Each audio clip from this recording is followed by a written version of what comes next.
Bonjour, chers élèves des classes de terminale ES, L et SG. Aujourd'hui, nous allons traiter un sujet d'histoire intitulé l'ouverture démocratique. Pour cela, nous allons faire, à partir de ce sujet, une introduction, un développement et une conclusion. Mais avant cela, cette question de problématique va servir de fil directeur à notre développement. La voici. Quelles sont les transformations politiques et socio-économiques en République de Djibouti depuis 1992? À présent, nous allons découvrir l'introduction du sujet. En 1992, la Constitution ouvre le pays au multipartisme après une période de tensions sociales vives due en partie à une conjoncture économique difficile. La paix civile est restaurée en 1994 avec la signature des accords de paix entre le gouvernement et le Front pour la restauration de l'unité et la démocratie FRUD. Le nouveau président élu en 1999, Ismaël Omar Guelleh, s'emploie à redresser la situation économique et à améliorer les conditions de vie de la population. Avec la stabilité politique retrouvée et un contexte international favorable, la République de Djibouti renoue avec la croissance économique. Nous allons commencer par la première partie, intitulée 1990, le début de la transition démocratique. Dans les années 1990, le Front pour la restauration de l'unité et la démocratie FRUD, créé en août 1991, mène une lutte armée contre le gouvernement de Hassan Guled, accusé d'autoritarisme et de discrimination à l'encontre de certaines ethnies. En décembre 1991, le président de la République promet d'engager le pays dans un processus de démocratisation des institutions et de la vie politique. Ainsi, le 4 septembre 1992, 97% des électeurs djiboutiens approuvent par référendum une nouvelle constitution autorisant le multipartisme limité. Ce qu'il faut savoir, c'est qu'il y avait seulement 4 partis autorisés. Dans son préambule, la nouvelle constitution déclare que l'islam est la religion de l'État. Elle instaure une république démocratique souveraine et indivisible dont la devise est unité, égalité, paix. L'article 6 proclame l'existence des partis politiques sans identification ethnique, religieuse, linguistique ou territoriale, etc., etc. Le pouvoir exécutif est assuré par le président de la République, qui est le chef du gouvernement. Élu au suffrage universel direct pour 6 ans, il n'est rééligible qu'une seule fois. Il détermine et conduit la politique du pays, désigne le Premier ministre et nomme les autres ministres sur proposition du Premier ministre. Le pouvoir législatif, quant à lui, appartient au Parlement, composé d'une seule chambre qui est l'Assemblée nationale. Ses membres sont élus au suffrage universel direct et sont rééligibles. Enfin, l'article 71 de la Constitution garantit l'indépendance du pouvoir judiciaire face aux 2 autres pouvoirs.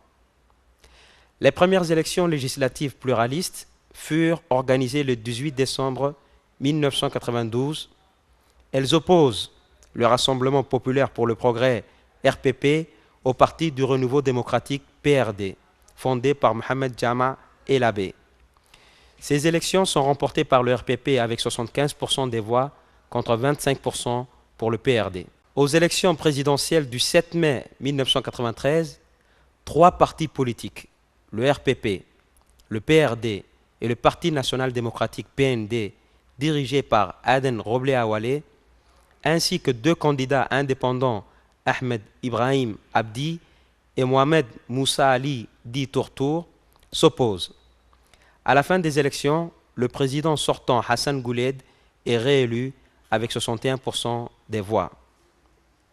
Le FRUD, qui a signé la paix à Abha en 1994, devient le 4e parti politique légalisé. Cependant, le FRUD armé, dirigé par Ahmed Dini Ahmed, et le Front uni de l'opposition djiboutienne FUOD rejettent les négociations et poursuivent les combats. Enfin, en 1999, Ismaël Omar Guelleh est élu à la magistrature suprême, devenant ainsi le deuxième président de la République de Djibouti après l'indépendance. Le fruit d'armée commence des négociations avec le gouvernement et la paix est signée le 12 mai 2001. Maintenant, nous allons analyser dans la deuxième grande partie les grandes réalisations des années 2000. En effet, au début des années 2000, Djibouti, qui a pour ambition de devenir la porte d'entrée de l'Afrique de l'Est et le principal débouché du marché commun du COMESA, modernise ses installations portuaires, notamment le terminal à conteneurs et la zone franche en 2004. Un nouveau port voit également le jour à Doralé. Pour répondre aux besoins croissants en électricité et mettre fin aux coupures de courant, le projet d'interconnexion électrique avec l'Éthiopie a été réalisé en 2010. Ensuite, plusieurs chantiers transforment le paysage urbain, comme la construction des grands immeubles et de nouveaux quartiers, comme Barwaro, Cité Ouadadjir, Aramous, Odan, etc., etc. Ou encore l'aménagement d'une zone de loisirs, comme la Corniche, l'installation des feux de circulation, etc., etc. Cette modernisation est symbolisée aussi par le boom de la télécommunication en termes de téléphonie mobile et d'Internet dans le pays. Un autre grand chantier est la mise en place de la décentralisation prévue par la Constitution de 1992. Ainsi, c'est en 2006 que les premières élections municipales sont organisées à Djibouti et dans les régions de l'intérieur. Ensuite, il y a eu les élections municipales de 2012 et celles de 2017. Jusqu'au début des années 2000, les conséquences du conflit civil se font durement sentir dans le pays, comme la récession économique, la forte hausse du chômage, les salaires impayés, les grèves dans les services publics, etc., etc. Dans le cadre des objectifs du millénaire définis en 2000, la République de Djibouti s'est engagée à atteindre des objectifs sociaux, comme l'élimination de la faim, l'accès à l'éducation pour tous et plusieurs autres projets, destinés à améliorer les conditions de vie de la population. Ainsi, des progrès sont réalisés surtout au niveau de l'éducation. Les États généraux de l'éducation de décembre 1999 instaurent un enseignement fondamental de 9 années, obligatoire et gratuit pour les enfants de 6 à 16 ans. Au niveau de l'emploi et de la promotion de la femme, le développement de la microfinance vise à soutenir l'entrepreneuriat des femmes et des jeunes et leur intégration dans la vie économique. En 2007, l'Agence djiboutienne de développement social ADDS est créée afin de lutter contre la pauvreté, les inégalités et l'exclusion sociale. Enfin, même si une certaine amélioration portée par une croissance de 4% par an du PIB a été enregistrée au milieu des années 2000, la pauvreté, le chômage se font encore sentir dans une partie du territoire national, surtout en milieu rural sédentaire. À présent, nous allons commencer la troisième et dernière grande partie de ce sujet qui est intitulée « Une diplomatie active au service de la paix ». Située dans une région marquée par l'instabilité politique et les conflits, la République de Djibouti se démarque de ses voisins par sa diplomatie mise au service de la paix. C'est lors d'un sommet qui a eu lieu du 15 au 17 janvier 1986 à Djibouti que l'autorité intergouvernementale contre la sécheresse et pour le développement, intitulée IGAD, a été créée par 6 pays de l'Afrique de l'Est: Djibouti, l'Éthiopie, le Kenya, l'Ouganda, la Somalie et le Soudan. C'est une organisation régionale de coopération destinée à combattre la sécheresse et de promouvoir le développement économique et social dans la région. L'organisation devient l'autorité intergouvernementale pour le développement, IGAD, en 1996, avec des objectifs élargis dans la promotion de la paix et la résolution des conflits. Bien que petit pays disposant de peu de moyens, la République de Djibouti s'efforce de jouer un rôle dans la résolution des conflits et le maintien de la paix dans la région. Ainsi, dès le début du conflit civil en Somalie, la République de Djibouti participe activement au processus de paix et de réconciliation. La République de Djibouti s'implique également dans la résolution d'autres conflits régionaux. C'est le cas de la conférence de réconciliation éthiopienne qui a eu lieu du 1 au 24 juillet 1991 au cours de laquelle Meles Zenawi est élu président par un conseil national. De la résolution du conflit Érythrée-Éthiopie en 1998-2000 ou encore du conflit intersoudanais. Enfin, dans le différend frontalier djibouto-érythréen à propos de Douméra, la République de Djibouti privilégie la négociation plutôt que la voie des armes. Cependant, le 10 et 11 juin 2008, d'intenses combats opposent les armées des deux pays. La communauté internationale et les organisations régionales condamnent l'agression érythréenne. Les sanctions constituent une victoire diplomatique de Djibouti et renforcent l'isolement de l'Érythrée. En juin 2010, les deux pays acceptent la médiation du Qatar dont les troupes viennent s'interposer à Douméra. À présent, nous allons conclure ce sujet et en guise de conclusion, nous pouvons confirmer que depuis les années 1990, la République de Djibouti a connu des transformations économiques, sociales et politiques. Elle joue aussi un rôle dans la résolution des conflits et le maintien de la paix dans la région. Maintenant, nous allons essayer de définir certains mots-clés, comme le mot COMESA. COMESA veut dire le marché commun de l'Afrique orientale et australe. C'est une zone de libre-échange fondée en décembre 1994. Elle compte actuellement 20 pays membres. Nous allons essayer aussi de définir le mot décentralisation que nous verrons tout à l'heure dans les documents support. La décentralisation est une politique de transfert des attributions de l'État vers d'autres entités juridiquement reconnues, comme les régions ou les communes, pour qu'elles disposent d'un pouvoir juridique et d'une autonomie financière et de gestion dans les conditions prévues par la loi. La République de Djibouti est divisée en 5 régions de l'intérieur, la région d'Arta, Ali Sabié, Dikil, Obok et Tadjoura, et de la ville de Djibouti qui est dotée d'un statut particulier qui crée 3 communes, la commune de Razdika, la commune de Bolaos et la commune de Balbala. Pour plus d'éclairage, nous avons retenu 3 documents qui se rapportent respectivement à la thématique abordée dans cette séquence, c'est-à-dire l'ouverture démocratique et les ambitions économiques. Nous allons commencer par la Constitution de la République de Djibouti.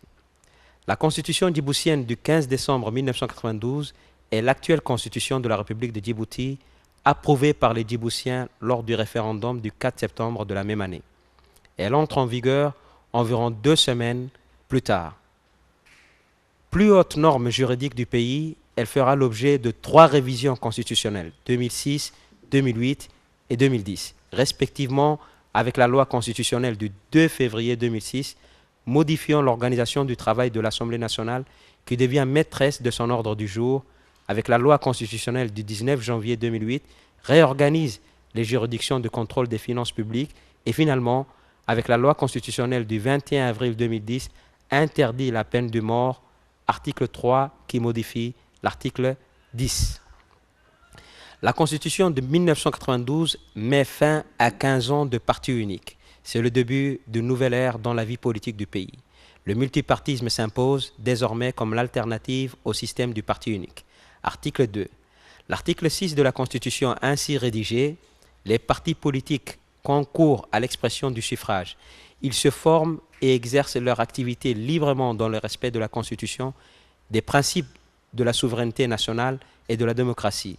Il leur est interdit de s'identifier à une race, à une ethnie, à un sexe, à une religion et à une secte, à une langue ou à une région.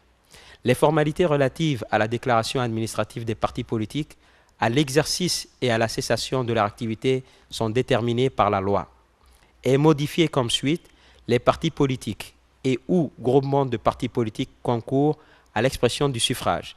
Ils se forment et exercent leur activité librement dans le respect de la Constitution, des principes de la souveraineté nationale et de la démocratie.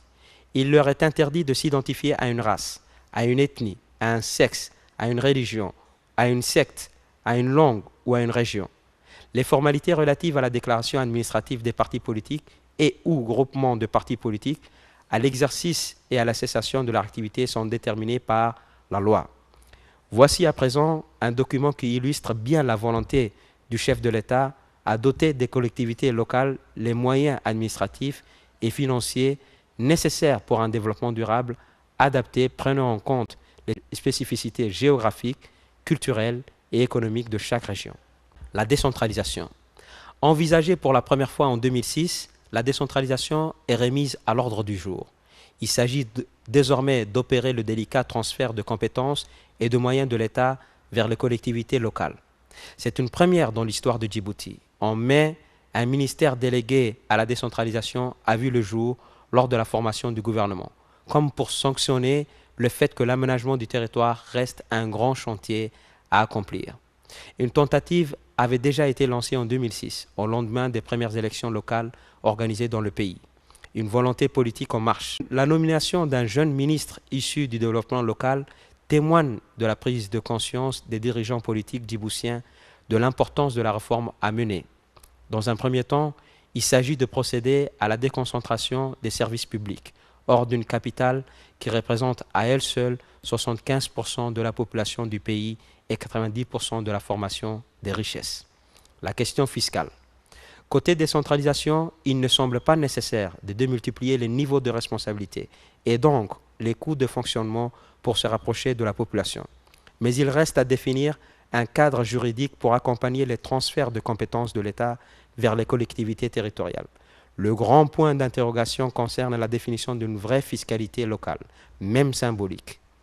Nombre d'expériences de décentralisation à travers le continent montrent que la faiblesse des taux de recouvrement fiscal empêche toute indépendance financière des collectivités locales. Souvent, les moyens de ces dernières se résument encore aux seules subventions accordées par l'État central ou par les bailleurs de fonds. Il faudrait les convaincre de financer non pas les projets, mais les structures qui en sont chargées. De leur côté, les régions doivent disposer les compétences nécessaires et des moyens techniques suffisants pour accompagner cette décentralisation. Troisième partie, les ambitions économiques. La mise en œuvre du projet portuaire djiboutien. Un projet ambitieux et emblématique. Dès le début des négociations, le projet maritime de Dubaï et de Djibouti était double. Dans un premier temps, il s'agissait de revitaliser le PED, Port autonome international de Djibouti, en améliorant sa gestion et en développant ses infrastructures afin de pouvoir faire face à la concurrence régionale accrue et de satisfaire le principal client du port, l'Éthiopie. Dans un second temps, il fallait créer un complexe portuaire moderne à Doralé, soit à quelques kilomètres de la capitale, qui permettrait non seulement de renforcer la compétitivité de Djibouti vis-à-vis des ports voisins et de devenir ainsi le port d'éclatement d'Afrique de l'Est, mais aussi d'attirer les investissements étrangers et de favoriser le développement du secteur privé, vital pour promouvoir la croissance économique. Le projet mis au point par Djibouti et Dubaï est emblématique des tendances modernes de développement portuaire dans la mesure où il visait à développer plusieurs ports en eau profonde et de grande capacité, toutes spécialisées dans une activité spécifique. Ainsi, l'ambition du projet était de spécialiser le port de Djibouti, trop petit et impossible à grandir parce que situé au cœur de Djibouti-Ville, en un terminal vraquier équipé de silos pour stocker le blé et le ciment, capable d'accueillir le débarquement des marchandises conventionnelles non placées en conteneurs comme le bois et le bétail. Cela impliquait que la totalité du trafic des conteneurs et des hydrocarbures devrait être transférée du port au complexe portuaire de Doralé, programmé pour abriter un terminal pétrolier TP, une zone franche et un terminal à conteneurs. Le complexe de Doralé et ses trois composantes avaient des objectifs bien spécifiques. Le but du terminal pétrolier était d'accroître la capacité de stockage du gaz et du pétrole pour pouvoir faire de Djibouti le point de ravitaillement de toute la sous-région. La zone franche devait permettre de faire de Djibouti un centre régional d'échanges commerciaux en devenant une plateforme avancée des manufacturiers d'Extrême-Orient, d'Europe, d'Amérique du Nord, ainsi que des zones franches de Dubaï et de l'île Maurice, qui permettraient de pénétrer le marché régional. L'initiative visant à inclure la zone franche dans le projet de Doralé fait suite à la requête d'entreprises installées à Dubaï dont l'intention était d'accéder au marché africain par le biais de cette installation. Enfin, le terminal conteneur, composante majeure du complexe, devait à la fois permettre de satisfaire les demandes djiboutiennes et éthiopiennes et servir au transbordement principal expertise de Djibouti, faisant ainsi de Doralé le principal port à conteneurs de l'Afrique de l'Est. Le projet du terminal conteneurs visait donc un marché de transport de conteneurs découpé en 3 catégories distinctes. Le marché domestique djiboutien, le marché de transit vers l'Éthiopie et le marché du transbordement. Sur ce dernier marché, la construction du terminal conteneur était justifiée par le fait que le PAID n'était pas suffisamment équipé, insuffisance du tirant d'eau, des installations et aires de stockage pour assumer le rôle de port régional de transbordement. Sur ce, je vous remercie de votre attention, mes chers élèves, et je vous souhaite bonne chance pour le baccalauréat.